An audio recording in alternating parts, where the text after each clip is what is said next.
नमस्कार, स्वदेश न्यूज देख रहे हैं आप। मैं हूं आपके साथ ऋषभ सोनी और लेकर आया हूं छत्तीसगढ़ की खास डिबेट। आखिरकार छत्तीसगढ़ में मंत्रिमंडल का विस्तार हो ही गया। 3 नए विधायकों ने मंत्री पद की शपथ ली, लेकिन मंत्रिमंडल का विस्तार होने के बाद सियासत भी तेज हो गई है।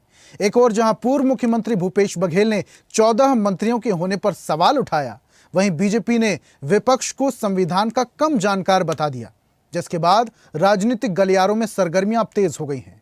दरअसल छत्तीसगढ़ में विष्णुदेव साय मंत्रिमंडल का विस्तार, जिसमें गजेंद्र यादव, राजेश अग्रवाल और गुरु खुशवंत साहिब ने पिछले दिनों शपथ ली। जहां साय मंत्रिमंडल में पहले 11 मंत्री थे, अब 3 और बनने के बाद 14 मंत्री हो गए हैं। छत्तीसगढ़ में पहली बार हरियाणा की तर्ज पर 14 मंत्री बनाए गए, लेकिन अब इस पर भी सियासत होने लगी है।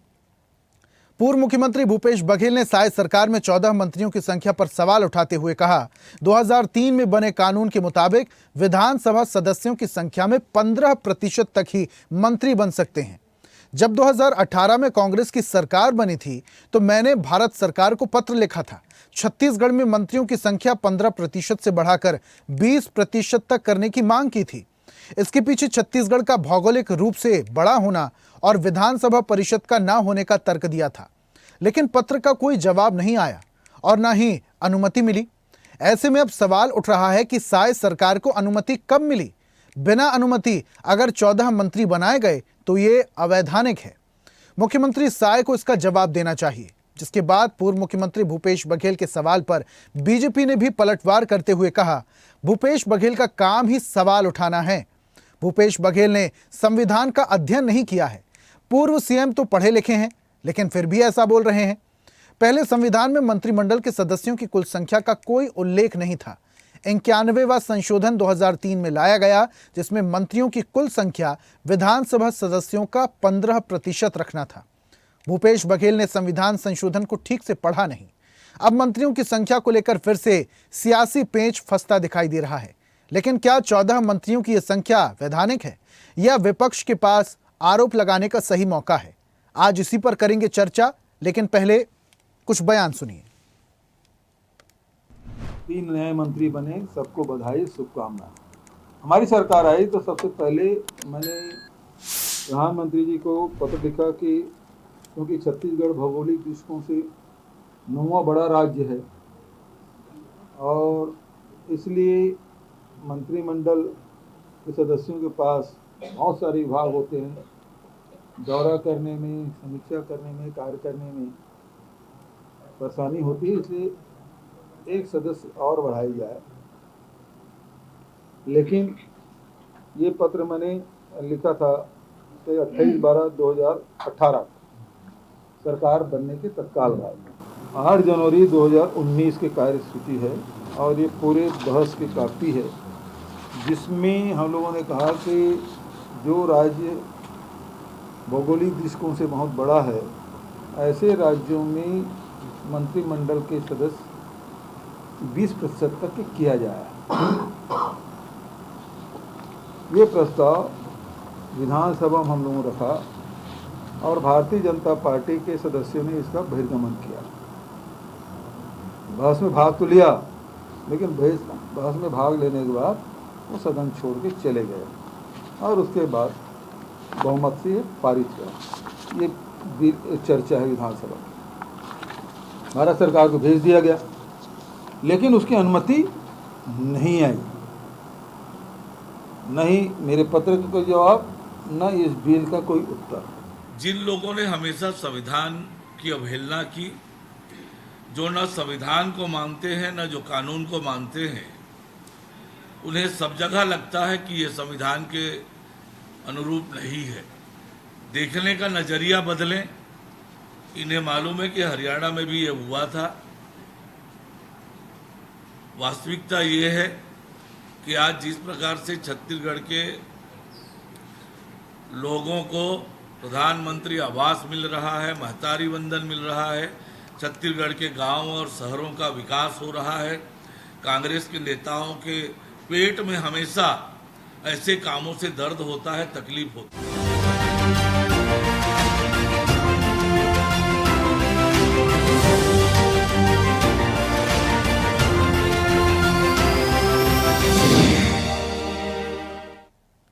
तो मंत्रिमंडल का विस्तार हुआ और उसके बाद 3 विधायकों ने मंत्री पद की शपथ भी ली और उसके बाद विभागों का बंटवारा भी हो गया। 11 मंत्रियों से 14 मंत्री हो गए, जिसको लेकर अब विपक्ष सवाल उठा रहा है।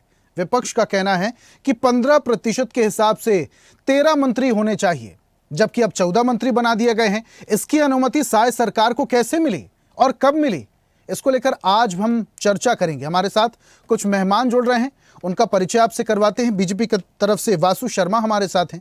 वासु जी, बहुत स्वागत।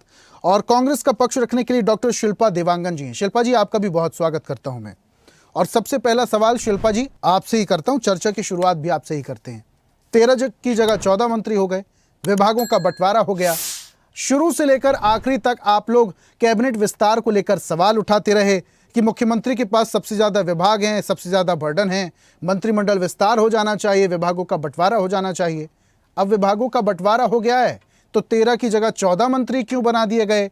ये अवैधानिक है, किस हिसाब से अवैधानिक है? जी नमस्कार। देखिए, सबसे पहले तो आपके लोकप्रिय चैनल में आपने ये एक टेक्निकल चर्चा को उठाया है, उसके लिए मैं आपको साधुवाद देना चाहूंगी। मैं टेक्निकल इसलिए कहना चाह रही हूँ क्योंकि थोड़ी सी एक लाइन की मैं पृष्ठभूमि आपको बता देती हूँ कि पृष्ठभूमि ये है कि कॉन्स्टिट्यूशन अमेंडमेंट में लिखा हुआ है, सुप्रीम कोर्ट ने कोट किया है कि the strength of ministers shall not exceed more than 15%। इसका मतलब ये है कि मंत्रियों की संख्या 15% से अधिक नहीं होना चाहिए, कम हो सकती है, न्यूनतम और अधिकतम की एक सीमा होती है। ये आपको और हमारे दर्शकों को जानकारी है।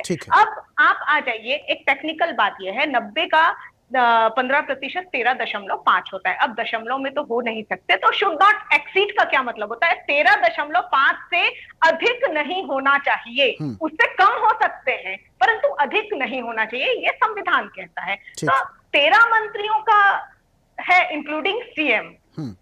इस प्रकार से जो टेक्निकल गलतियां हैं उसको भारतीय जनता पार्टी नहीं मान रही है। इसका मतलब है कि वो संविधान को नहीं मान रही है। तो वो हर बार संविधान का जब हनन करते रहेंगे और विपक्ष आवाज भी ना उठाए तो ये कहाँ की बात है? जनता के सवालों का जवाब नहीं दे रहे हैं, समस्याओं को नहीं हल कर रहे हैं, वो तो उनकी नियत और मंशा समझ में आ गई। परंतु टेक्निकल इश्यूज, संवैधानिक इश्यूज पर भी यदि वो बातचीत नहीं करना चाहेंगे और गलत बयानबाजी करेंगे तो ये बातें तो जनता देख रही है। आपने पूरा डिटेल दिखाया कि किस प्रकार से हमारी सरकार संविधान के हिसाब से और कानून के हिसाब से 15% से ज्यादा नहीं होना चाहिए, 15% तक हो सकते हैं, ठीक, 15% तक या 15% से कम। अब अगर हम टेक्निकल बात कर रहे हैं, जैसा कि आप टेक्निकल का जिक्र कर रही हैं, अगर हम गणित की बात करते हैं तो दशमलव के बाद अगर 5 है या 4 है, अगर तो दशमलव के बाद की संख्या में अगर आगे 4 है तो पहले का आंकड़ा अलग रहेगा, और अगर दशमलव के बाद अगर 5 है तो दशमलव को पहली वाली संख्या में 1 प्लस हो जाएगा और दशमलव के बाद वाली संख्या का जो 5 है वो हट जाएगा। गणित में हमने यही पढ़ा है। इस हिसाब से अगर हम देखा जाए तो 14 मंत्री बन रहे हैं। इस हिसाब से अगर हम देखा जाए और गणित के आकलन से हम देखा जाए तो 14 मंत्री तो बन रहे हैं। और दूसरा सवाल ये है शिल्पा जी, दूसरा सवाल मेरा ये है, बहुत महत्वपूर्ण सवाल ये है, शुरू से लेकर आखिरी तक मंत्री विस्तार को लेकर आप लोग सवाल उठाते रहे। मंत्री जी के पास, मुख्यमंत्री जी के पास विभाग ज्यादा है, बर्डन ज्यादा है। अब ज्यादा मंत्री भी अगर हो गए हैं तो इसका मतलब यह है कि पर्टिकुलर मंत्री अपने विभाग पर ज्यादा ध्यान दे पाएगा क्योंकि उनको विभागों का बंटवारा हो चुका है। ये तो अच्छी बात है ना, इसमें दिक्कत क्या है? देखिए, आपने दो सवाल किए हैं, मैं एक एक करके उत्तर दूंगी। 13.5 ये गणित में जरूर होता है और हम लोग पढ़ते हैं और ये ऑथेंटिक भी है, परंतु संविधान की जो बात हम करते हैं और सुप्रीम कोर्ट ने जो एक बनाया है, नियम बनाया है, कानून बनाया है, उसमें शुड नॉट एक्सीड लिख दिया है, मतलब 0.5 से अधिक नहीं होना चाहिए। तो ये तो क्लियर लिखा हुआ है ना, तो इसमें कोई बात ही नहीं है, इसमें कोई वाद विवाद ही नहीं होना चाहिए। तो ये चीजें दिखती हैं। और दूसरी बात जो आपने कहा कि मंत्रियों को विभाग का क्षेत्र के हिसाब से बंटवारा होना चाहिए। छत्तीसगढ़ एक बड़ा क्षेत्रीय राज्य है, छत्तीसगढ़ बड़ा क्षेत्रीय राज्य है, तो तो भूपेश बघेल जी ने तो 15 क्या 20% की मांग की थी, आपने भी देखा है।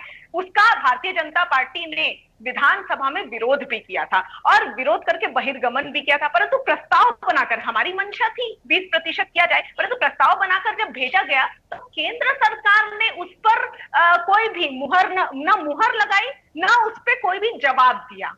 तो ये केंद्र सरकार मतलब भारतीय जनता पार्टी की मंशा दिखाती है। हमारी मंशा हमने प्रस्ताव के माध्यम से क्लियर कर दी, साफ स्पष्ट कर दी, परंतु केंद्र सरकार और राज्य सरकार भारतीय जनता पार्टी की जो है उसने अपनी मंशा आज क्लियर कर दी कि वो संविधान को नहीं मानते, वो कानून को नहीं मानते, वो इस तरीके के विभाग के बंटवारे को नहीं ठीक है मानते। शिल्पा जी, देखिए शुरू से आप लोग तो आरोप लगाते ही आए हैं केंद्र से आपको सहयोग मिला नहीं। जब आपकी सरकार थी राज्य में तब केंद्र सरकार से आपको बिल्कुल भी सहयोग नहीं मिला। बड़ा सवाल यह है कि अगर मंत्री ज्यादा हो भी गए तो दिक्कत क्या है?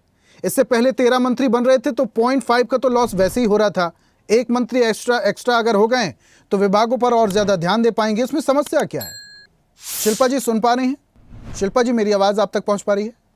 आवाज नहीं आ रही है। शिल्पा जी सुन पा रही हैं? हाँ अब बताइए। मैं वापस से सवाल दोहराता हूं, समस्या कहां है? अगर 13 मंत्री थे उसकी जगह 14 हो गए हैं तो समस्या क्या है? 0.5% का तो हम पहले भी लॉस कर रहे थे ना। अब एक मंत्री अगर एक्स्ट्रा हो भी गया है तो विभागों का बंटवारा होगा, ज्यादा अच्छे से ध्यान दे पाएंगे मंत्री विभागों पर। समस्या कहां खड़ी होती है? देखिए सबसे बड़ी समस्या है भारत देश संविधान से जब चलता है तो ये संविधान को क्यों नहीं मानते, समस्या यही है। संविधान के हिसाब से कार्य करें, संवैधानिक कार्य करें, हमें कोई आपत्ति नहीं है। मंत्रियों की संख्या भी बढ़ाइए, इससे भी ज्यादा बढ़ाइए, परंतु संवैधानिक तौर पर बढ़ाइए, संविधान के अमेंडमेंट के हिसाब से बढ़ाइए। मेन ये बात हम रखना चाह रहे हैं कि कोई भी कार्य हो भारत देश में तो संविधान के हिसाब से, क्योंकि संविधान सर्वोपरि है भारत देश में, और ये संविधान का हनन करेंगे तो ये हरगिज जायज भी नहीं है और जनता को भी एक्सेप्टेबल नहीं रहेगा। हाँ ठीक है, जो परिवर्तन हो वो संविधान के हिसाब से हो। वासु जी पूरी बात सुन रहे थे आप? जी निश्चित रूप से। शिल्पा जी की पूरी बात सुन रहे थे वासु जी? आप लोग आरोप लगाते हैं कांग्रेस पार्टी हमेशा से संविधान को तोड़ती मरोड़ती आई हुई है, संविधान का सम्मान नहीं करती। सबसे ज्यादा बड़े आरोप कांग्रेस पार्टी पर आप लोग लगाते आए हैं। आज आप लोग खुद ही संविधान का नहीं मान रहे हैं। देखिए ऐसा है कि कांग्रेस के नेता श्रीमान राहुल गांधी जी और उनके राज्य के नेता भूपेश बघेल, संविधान को हाथ में रखना और उसका अध्ययन करना, ये दोनों डिफरेंस होता है। आर्टिकल जैसा आपने भी बताया 2003 में आर्टिकल 93 के जब संविधान में संशोधन किया गया तो उसमें स्पष्ट रूप से कहा, शिल्पा जी को भी उसको जाके पढ़ना चाहिए। उसमें लिखा गया है कि अगर 90 विधानसभा है तो उसमें 15%, जो शिल्पा जी कह रही मैं भी उस बात को मान रहा हूं, और आपने जो गणित शिल्पा जी को समझाया वो वैसा ही चलता है। अगर 13.5 है तो आप 14 मंत्री बना सकते हैं, ये संविधान की मर्यादा के अनुरूप हुआ। अगर 14 के जगह 15 हम बनाते तब हम संविधान के खिलाफ हो। ये सवाल पूछ रहे हैं ना कपिल जी हमसे कि हमने संविधान के कब आपने गैजेट नोटिफिकेशन, कब केंद्र सरकार से परमिशन लिया? परमिशन लेना पड़ता जब आपने संविधान को नहीं माना और विधानसभा में 20% का बात कर दिया। भाई आपका अधिकार थोड़ी ना संविधान बनाना लोकसभा और राज्यसभा का अधिकार है। आपने 20% पास किया, आपने कहा कि भाई 15 से 20% बढ़ा दीजिए। इसकी मांग की थी वासु जी। पूर्व मुख्यमंत्री भूपेश बघेल ने लेटर लिखा था, उसको कानूनी थोड़ी बना दिया था। अरे बात तो सुन लो। क्या वासु जी कुछ भी बोल रहे हैं? ठीक है, ठीक है सुनते हैं। वासु जी सुन तो लीजिए, मान लिया, चलिए ठीक है, आपने प्रस्ताव रखा, मैंने बात को आप समझिए, उसके बाद आप बोलिए। आप चलिए मान लीजिए भूपेश बघेल जी ने विधानसभा में प्रस्ताव रखा, ठीक है ना, चलिए मैं उसी पे आ रहा हूँ। कपिल जी मैं भी उसी पे आ रहा हूँ। चलिए 20% का प्रस्ताव रखा। पहले वासु जी मेरा नाम थोड़ा सा सही लीजिए, ऋषभ मेरा नाम है, कपिल नहीं है।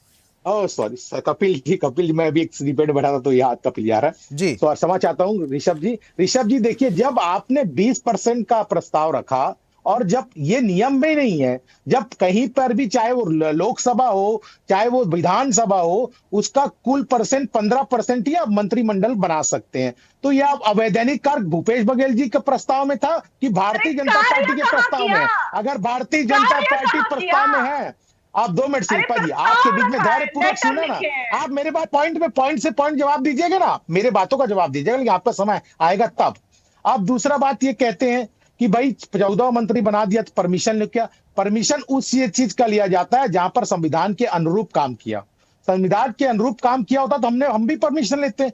हमने तो संविधान के जो नियम है उसके तहत काम किया है। अच्छा, दूसरी बात कुछ भी बोल ऋषभ रहे जी, हैं। मैं कांग्रेस पार्टी जिस इतना ही ज्ञानी कांग्रेस पार्टी है और इतनी बड़ी बड़ी बात कांग्रेस पार्टी अभी कर रही है, तो हरियाणा में हुड्डा सरकार में 14 मंत्री कैसे बन गए? उनके अभी 90 विधानसभा है। शिल्पा जी से पूछिए कौन सा गणित, कौन सा संविधान उनको इजाजत दे रहा था कि वो 14 मंत्री बना दिए? ये शिल्पा जी से आप पूछिएगा।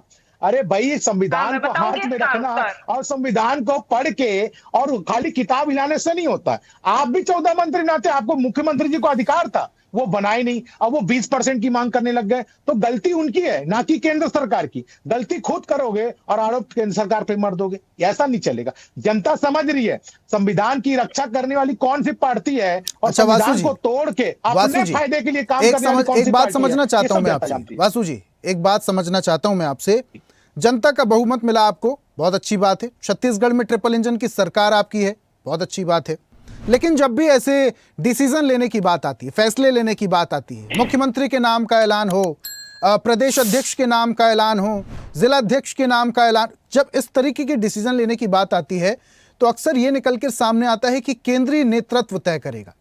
तो क्या इस बार भी 14 मंत्रियों को बनाने के पीछे केंद्रीय नेतृत्व का आदेश आया था?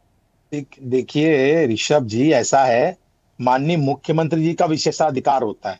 अब हर पार्टी का राष्ट्रीय नेतृत्व होता है, उनके राष्ट्रीय अध्यक्ष होते हैं। हमारी तो सरकार है तो प्रधानमंत्री जी भी हैं, निश्चित रूप से हमारे मुख्यमंत्री जी ने चर्चा की होगी, इसमें क्या दिक्कत है? क्या कांग्रेस पार्टी के बगैर पूछे, गांधी परिवार से पूछे बना लेती है? मुख्यमंत्री जी का ये तो नियम है ना। अधिकार की आप बात कर रहे हैं, लेकिन कांग्रेस की तरफ से और विपक्ष के तमाम नेता तो आरोप ये भी लगा रहे थे कि ये जो 3 विधायकों को मंत्री पद दिया गया है, इसकी लिस्ट गुजरात से आई थी। अब क्या है, कांग्रेस पार्टी क्या है, आदत इन कांग्रेस पार्टी, शिल्पा जी और कांग्रेस पार्टी और शिल्पा जी को अपना घर पहले झांकना चाहिए। इनके यहाँ क्या है, गांधी परिवार जो लेटर इनको पक्षी भेज देता है ना, वो कानून मान लेते हैं लोग। गांधी परिवार जो भी बोलेगा वो एकदम सत्य मानेंगे। आप दूसरी बात मैं इनसे पूछ रहा हूँ, आप ये हमको कह रहे हैं ना, आप जैसा बता रहे कांग्रेस पार्टी कहते हैं, तो मेरा इनसे सवाल है, जब राज्यसभा की बारी आई छत्तीसगढ़ में, छत्तीसगढ़ियों की बात करने वाली पार्टी, जब पर्ची दिल्ली का गांधी परिवार से आया तो कांग्रेस पार्टी क्यों भाई उसको सीधा दे दी? कब का पर्ची कहां गया? भूपेश बघेल की मर्जी से बने थे क्या, कि गांधी परिवार की मर्जी से बने थे? ये बता दीजिए, स्पष्ट कर दीजिए। यानी अपने टाइम बनाना हो तो सारा गांधी परिवार की बात मानो। अरे ठीक है, आपके राष्ट्रीय नेतृत्व है, और तो और इनके प्रभारी जिला अध्यक्ष, अभी इनकी मीटिंग में भी राहुल गांधी, अब वो कहते हैं राहुल गांधी हमको प्रदेश अध्यक्ष से लेना देनी, हम जिला अध्यक्ष से डायरेक्ट बात करेंगे। प्रदेश अध्यक्ष पे भरोसा नहीं है राहुल गांधी जी को। तो इनके पार्टी में ऐसा चलता है। हमारे पार्टी में हम लोकतांत्रिक पार्टी है, संगठन आधारित पार्टी है, वहां परिवार आधारित पार्टी है। गांधी परिवार ने जो कह दिया वही नियम वही कानून। अभी जैसे वोट चोरी की बात कर रहे हैं ना, वोट चोरी कर घूम रहे हैं, चुनाव आयोग बोल रहा है कि हलफनामा दीजिए, एफिडेविट दीजिए, बताइए कि कहां पर वोट चोरी हुआ, तो वे भाग खड़े होते हैं, भाग खड़े होते हैं। तो ये ठीक है, शिल्पा जी का रुख कर लेते हैं। वासु जी, वासु जी, शिल्पा जी का रुख कर लेते हैं। शिल्पा जी, छत्तीसगढ़ के मंत्रियों पूरी में बात आ सुनी रही हैं आप? आ जाइए, घूम फिर के। हरियाणा में भी सेम स्थिति है, 90 विधानसभा सीट है, मंत्री वहां 14 हैं, उसका तो आप लोग विरोध नहीं कर रहे हैं, छत्तीसगढ़ में मुद्दा बना दिया है। देखिए हरियाणा जाकर विरोध करना नहीं करना वो बात की बात है। हम आज छत्तीसगढ़ की बात कर रहे हैं। ऋषभ जी, मैं क्यों बात की बात है, कैसी हो गई? कांग्रेस का गढ़ रही है हरियाणा राज्य। शिल्पा जी, कांग्रेस का गढ़ रहा हरियाणा राज्य। अगर आप संविधान की बात कर रहे हैं, संविधान बचाने की बात कर रहे हैं। हाँ, मैं बता रही हूँ ऋषभ जी, 2 मिनट सुन लीजिए मेरी बात। ऋषभ जी, मैं आज कई लोगों के, कई एनालिस्ट जो विद्वान हैं इस फील्ड में, इवन सुप्रीम कोर्ट के जो अधिवक्ता हैं या इस टाइप की जो एनालिसिस करते हैं, कई विद्वान लोगों को मैं सुन रही थी। उनका कहना है कि हरियाणा में जब 13.5 को से अधिक मंत्री बनाए गए हैं, तो वो कैसे बनाए गए और वो उसको चैलेंज क्यों नहीं किया गया, ये उन विद्वानों को भी नहीं पता है। उनका वक्तव्य आया है कि उन्हें नहीं पता कि ऐसा चैलेंज, ऐसा जो किया गया उसको चैलेंज क्यों नहीं किया गया, उस पर आवाज क्यों नहीं उठाई गई, क्योंकि जबकि ये गलत बात थी, जबकि ये गलत था, उसके बाद भी उस पर आवाज नहीं उठाई गई। परंतु आज हम अरे तो गलत है तो आपने बनाया क्यों? अरे क्यों? देखिए वो कैसे चैलेंज होता है? किया आपके गया, मुख्यमंत्री ने अवैधानिक कार्य कर दिया, संविधान के खिलाफ काम कर दिया आपके मुख्यमंत्री ने।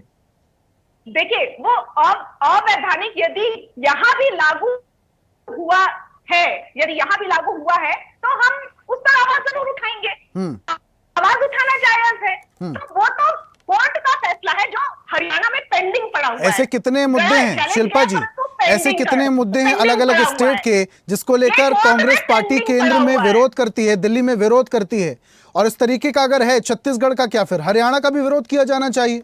हरियाणा में जो सिनेरियो बन रहा है उसका भी विरोध किया जाना चाहिए आपकी तरफ से? देखिए वो मेरी जानकारी के हिसाब से तो वो कोर्ट में पेंडिंग पड़ा हुआ है, जब उसका फैसला आएगा तब होगा। परंतु आज मुद्दा जो है वो उठाना विपक्ष का काम है। इसको लेकर भी कोर्ट में चले जाइए, अवैधानिक हो रहा है छत्तीसगढ़ मसले को लेकर भी कोर्ट चले जाइए। देखिए वो तो पार्टी के निर्देशानुसार जो भी समय के साथ डिसाइड होगा, निर्णय होगा। लास्ट कमेंट वासु जी, जल्दी से 20 सेकंड। पार्टी परिचय वासु जी 20 सेकंड लास्ट कमेंट जल्दी। देखिए शिल्पा जी और उनके पार्टी की आदत हो चुकी है कि आरोप लगाओ और भाग जाओ, खाली भ्रम फैलाओ जनता के बीच में। जब कोर्ट में जाना है, कोर्ट में राहुल गांधी को कई बार फटकार पड़ चुकी, कई बार माफी मांग चुके हैं। अभी आपको ज्ञात होगा यही CSDC सर्वे एजेंसी है, उन्होंने महाराष्ट्र के डेटा को कोई सार्वजनिक किया था, उसको पवन खेड़ा और कांग्रेस पार्टी ने ट्वीट कर दिया। अब जाके उन्होंने माफी मांग ली कि नहीं ये डेटा हमारा गलत था। ठीक है वासु जी, लेकिन ये बात भी सही है कि हर मसले को लेकर सुप्रीम कोर्ट नहीं जाया जा सकता है, कुछ नैतिकताएं भी होती हैं। और अगर इसको लेकर बीजेपी पार्टी पर और आपकी सरकार पर अगर ये आरोप लगते हैं कि वैधानिक है, संवैधानिक, आपकी छवि पर ही असर पड़ने वाला है इसका, इसीलिए ऐसे मामलों पर आपको भी विचार करने की बहुत ज्यादा जरूरत है, क्योंकि अभी तो विपक्ष सवाल उठा रहा है, लेकिन अगर जनता सवाल उठाने लगी तो समस्या खड़ी हो जाएगी। बहुत शुक्रिया वासु जी हमारे साथ जुड़ने के लिए। शिल्पा जी आपका भी बहुत बहुत शुक्रिया हमारे साथ जुड़ने के लिए, अपने तर्क रखने के लिए और चर्चा में शामिल होने के लिए। आज हम बात कर रहे थे कैबिनेट विस्तार के बाद शुरू हुई सियासत की। विपक्ष कह रहा है कि 13 की जगह जो 14 मंत्री बनाए गए हैं वो अवैधानिक है, और सरकार सत्ता का कहना है कि ये वैधानिक है और पूर्ण रूप से कानूनी तौर पर ही 13 की जगह 14 मंत्री बनाए गए हैं। इसका असर प्रदेश में क्या होगा, सियासत में क्या होगा, ये आने वाला वक्त बताएगा। आज की खास पेशकश में फिलहाल इतना ही। देखते रहिए स्वदेश न्यूज, सबसे पहले देश। और ऐसी ही ताजा खबरों के लिए लाइक, फॉलो और यूट्यूब पर सब्सक्राइब कर बेल आइकन जरूर दबाइए, और हर अपडेट के लिए विजिट कीजिए स्वदेशलाइव.com।